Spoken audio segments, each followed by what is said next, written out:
Hello again, friends. Tonight we are going to read Song of Songs again, and this time we'll go through it a little slower with some notes. So, Song of Songs is considered a very beautiful and very honest love story. So, there's a lot of things that can be said about this text, depending on whose point of view that you take.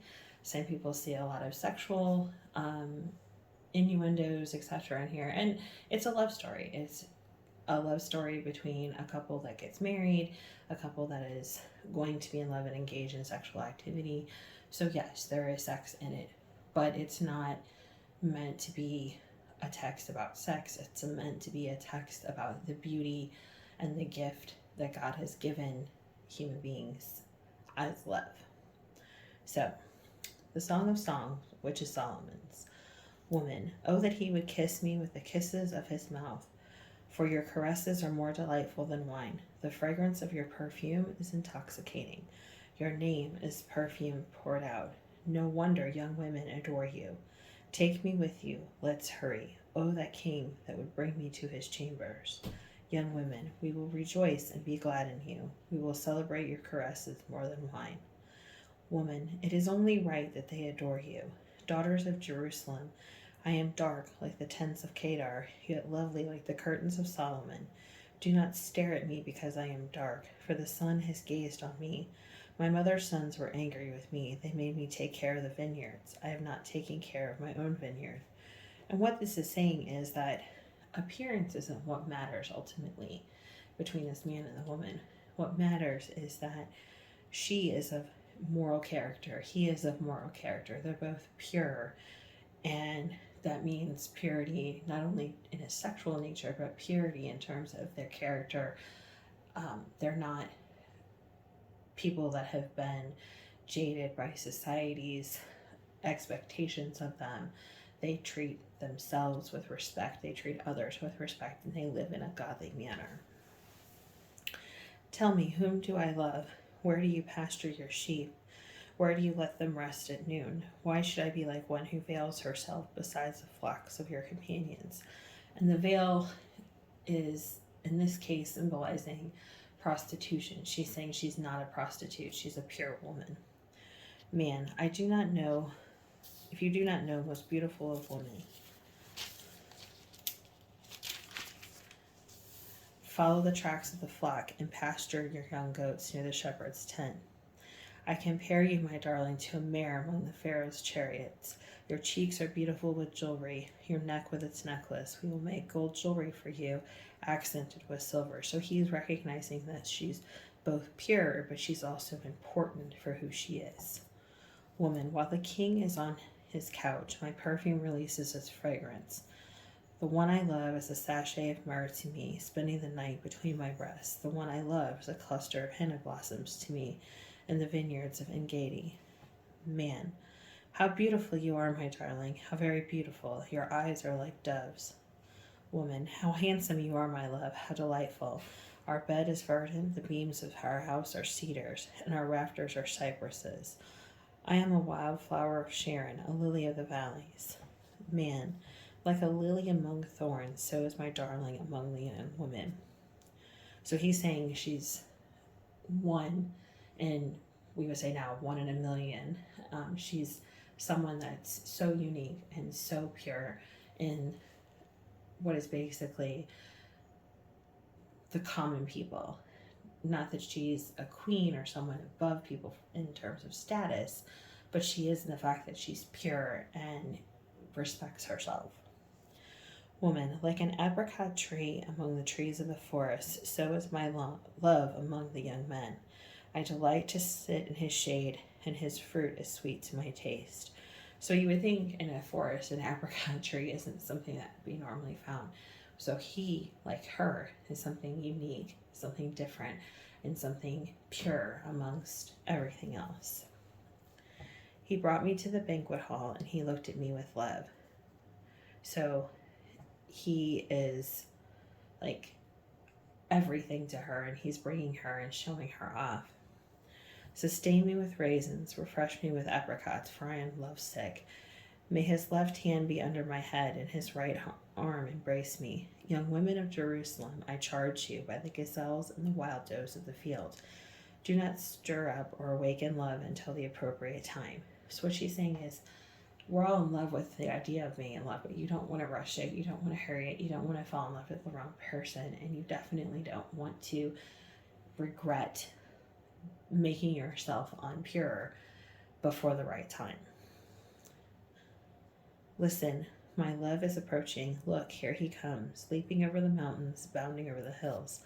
My love is like a gazelle or a young stag. So she's saying he's strong and he's wild and he's virile, but he's also independent from the rest of society, that he's not taken the road that everyone else has taken.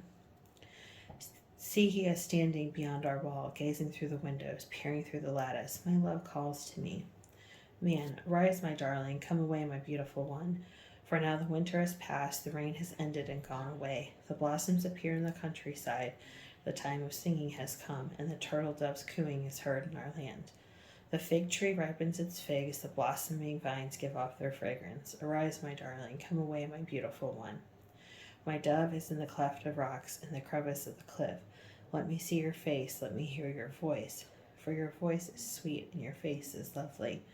So here he's talking about how winter has gone away and it's spring, and this is the time when so many people associate with love and renewance. And then a dove is a symbol of peace and purity. So he's recognizing her in that way. Woman, catch the foxes for us, the little foxes that ruin the vineyards, for our vineyards are in bloom. My love is mine and I am hid.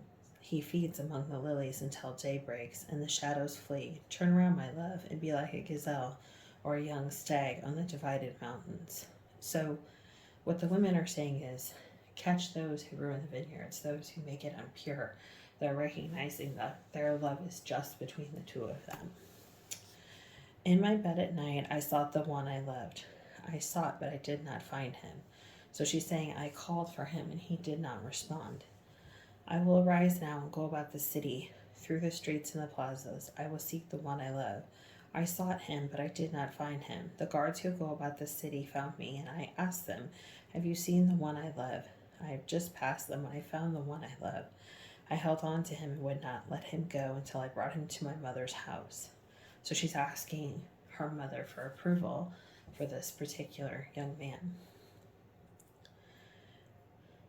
To the chamber of the one who conceived me. So she's recognizing the importance of her mother and needs her mother's approval. Young women of Jerusalem, I charge you by the gazelles and the wild does of the field. Do not stir up or awaken love until the appropriate time. So again, she's emphasizing the need not to rush love, but to wait for the right time. Narrator, who is this coming out from the wilderness, like columns of smoke, scented with myrrh and frankincense, from every fragrant powder merchant? Look, Solomon's bed, surrounded by 60 warriors from the mighty men of Israel. All of them are skilled with swords and trained in warfare. Each has a sword at his side to guard against terror in the night. So not only is he strong, but he has a whole army to protect her and their love. King Solomon made a carriage for himself. With wood from Lebanon, he made its posts of silver, its back of gold, and its seat of purple. Its interior is inlaid with love. By the young women of Jerusalem, go out, young women of Zion, and gaze at King Solomon, wearing the crown his mother placed on him on the day of his wedding, at the day of his heart's rejoicing. So here again we see the emphasis of family, not only in their love, but in their marriage. Man, how beautiful you are, my darling, how very beautiful behind your veil. Your eyes are like doves, your hair is like a flock of goats streaming down Mount Gilead.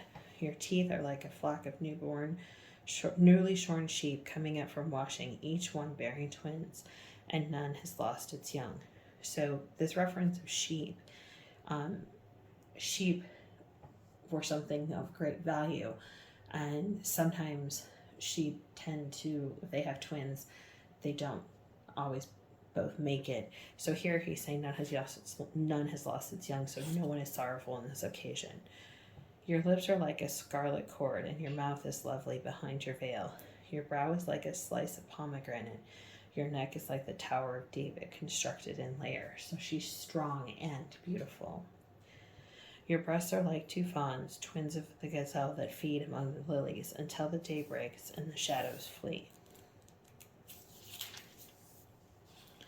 I will make my way to the mountain of myrrh and the hill of frankincense. You are absolutely beautiful, my darling. There is no imperfection with you.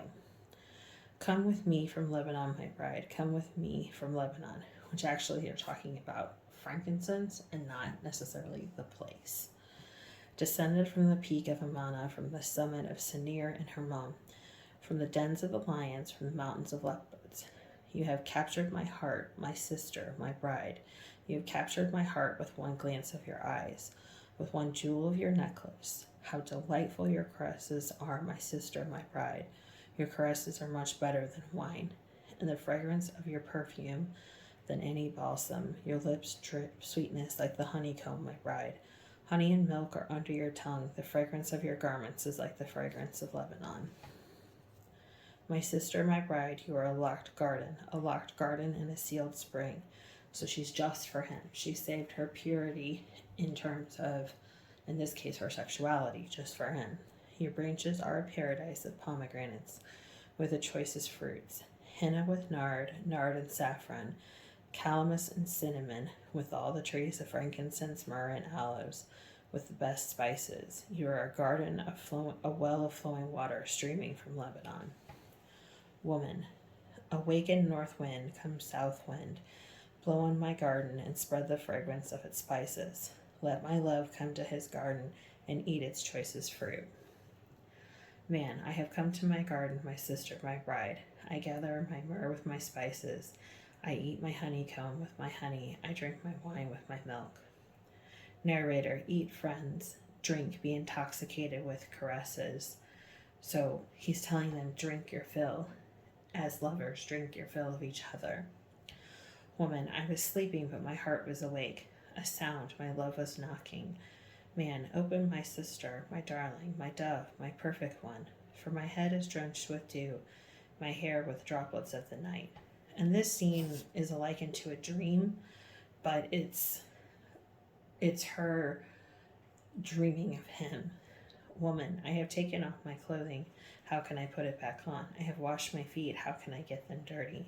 So she's saying that he came to her, but she is being modest. She doesn't want to come to him in an undressed state, and she doesn't want to come to him dirty, and she's already cleaned herself for the evening. My love thrust his hand through the opening, and my feelings were stirred for him. I rose to open for my love. My hands dripped with myrrh. My fingers were flowing myrrh on the handles of the bowl. I opened to my love, but my love had turned and gone away. So he leaves. She is too modest to be in a hurry for him. My heart sank because he had left. I sought him, but I did not find him. I called him, but he did not answer. The guards who go about the city found me. They beat me and wounded me. They took my cloak from me. The guardians of the wall. Young women of Jerusalem, I charge, if you find my love, tell him that I have lovesick. And she's saying here that she's married only for love, not for anything else, but for love itself. Young women, what makes the one you love better than another? Most beautiful of women, what makes him better than another that you would give us this charge? Woman, my love is fit and strong, notable among 10,000. His head is pure as gold. His hair is wavy and black as a raven. So she's saying he is pure. He's both perfect inside and out in this description. His eyes are like doves beside flowing streams, washed in milk and set like jewels. His cheeks are like a bed of spices, mounds of perfume. His lips are lily, dripping with flowing myrrh. His arms are rods of gold and set with beryl. His body is an ivory panel covered with lapis lazuli. His legs are alabaster pillars set on pedestals of pure gold. His presence is like Lebanon, as majestic as the cedars. His mouth is sweetness. He is absolutely desirable. This is my love, and this is my friend, young women of Jerusalem. Young women, where has your love gone, most beautiful of women? Which way has he turned? We will seek him with you. Woman, my love has gone down to his garden, to bed of spice, to feed in the gardens and gather lilies. I am my love, and my love is mine, and my love is mine. He feeds among the lilies. Man, you are beautiful as Taraz, my darling, lovely as Jerusalem, awe-inspiring as an army with banners. Turn your eyes away from me, for they captivate me. Your hair is like a flock of goats streaming down from Gilead. Your teeth are like a flock of ewes coming up from a watching, each having a twin and not one missing. Beyond your veil, your brow is like a slice of pomegranate. There are 60 queens and 80 concubines, and young women without number. But my dove, my virtuous one, is unique. She is the favorite of her mother, perfect to her, the one who gave her birth. Women see her and declare her fortunate, queens and concubines also, as they sing her praises. So she is pure as the day she was born, and people praise her purity, that she has saved herself only for the one that she loves. Who is this who shines like the dawn, as beautiful as the moon, bright as the sun, awe-inspiring as an army with banners? Woman, I came down to the walnut grove to see the blossoms of the valley, to see if the blinds were budding and the pomegranates blooming. I didn't know what was happening to me. I felt like I was in a chariot with a nobleman. Young women, come back, Shulamite, or perfect one. Come back, then we may look at you. Man, how you gaze at the Shulamite as you look at the dance of the two camps. How beautiful are your sandaled feet, princess. The curve of your thighs are like jewelry, the handiwork of a master. So she is perfect in her beauty. Your navel is a rounded bowl. It never lacks mixed wine. Your belly is like a mound of wheat surrounded by lilies. Your breasts are two fawns, twins of a gazelle. Your neck is a tower of ivory. Your eyes like the pools of Heshbon by Bath Rabban's gate. Your nose is like the Tower of Lebanon, looking toward Damascus. Your head crowns you like Mount Carmel, the hair of your head like purple cloth. A king could be held captive in your tresses. How beautiful you are, and how pleasant, my love, with such delights. Your stature is like a palm tree. Your breasts are clusters of fruit. I said, I will climb this palm tree and take hold of its fruit. May your breasts be like a cluster of grapes, and the fragrance of your breath like apricots. Your mouth is like fine wine. Woman, flowing smoothly for my love, gliding past my lips and teeth. I am my love, and his desires for me. So not only do they have pure love, but they express it with pure kisses. Come, my love, let's go to the field to spend the night among the henna blossoms. Let's go early to the vineyards to see if the vine has budded, if the blossoms have opened, if the pomegranates are in bloom. There I will give you my caresses. The mandrakes give off a fragrance, and at our doors every delicacy, both old and new. I have treasured them up for you. So in this, they're talking about making love, but only when it's time, when it's in the season to do so. If only I could treat you like my brother, one who nursed at my mother's breast, I would find you in public and kiss you, and no one would scorn me. So they're talking about the fact that they want to touch each other, caress each other, and because they are lovers, not family, their touching and their kissing brings about negative looks. I would lead you, I would take you to the house of my mother who taught me. I would give you spiced wine to drink from the juice of my pomegranate. May his left hand be under my head, and his right arm embrace me. Young women of Jerusalem, I charge you, do not stir up or awaken love until the appropriate time. Young women, who is this coming out from the wilderness, leaning on the one she loves? Woman, I awakened you under the apricot tree. There your mother conceived you. There she conceived you and gave you birth. Set on me a seal on your heart as a seal on your arm. For love is strong as death. So she's saying love goes beyond death itself. Jealousy is as unrelenting as Sheol. Love's flames are fiery flames, an almighty flame. A huge torrent cannot extinguish love. Rivers cannot sweep it away. So they're saying love is God, and his fire, his passion is his gift to us.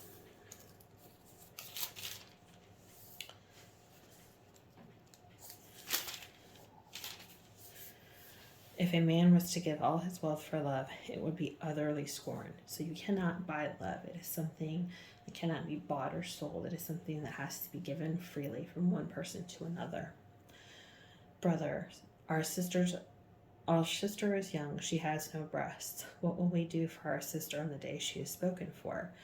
If she is a wall, we will build a citadel or barricade on her. If she is a door, we will enclose her with cedar planks. So this is talking about protecting your purity until marriage to the right person. And a family was supposed to help do this. Brothers and fathers were supposed to protect their young sisters and daughters. Woman, I am a wall, my breasts are like towers, so to him I have become like one who finds peace. So she is now the one who will bring peace to her lover. She is going to be his sanctuary of peace. Solomon owned a vineyard in Bahal Holman. He leased the vineyard to tenants. Each was to bring for his fruit 1,000 pieces of silver. I have my own vineyard. The 1,000 are for you, Solomon, but 200 for those who take care of his fruits. So she saved herself and focused on God, and she's giving her love only to her forever lover. She will take care of herself for her love and not worry about other people. Man, you who dwell in the garden, companions are listening for your voice. Let me hear you. Woman, run away with me, my love. Be like a gazelle or a young stag on the mountain of spices. So that is the Song of Solomon. I hope you enjoyed today's reading, and we'll do it again soon.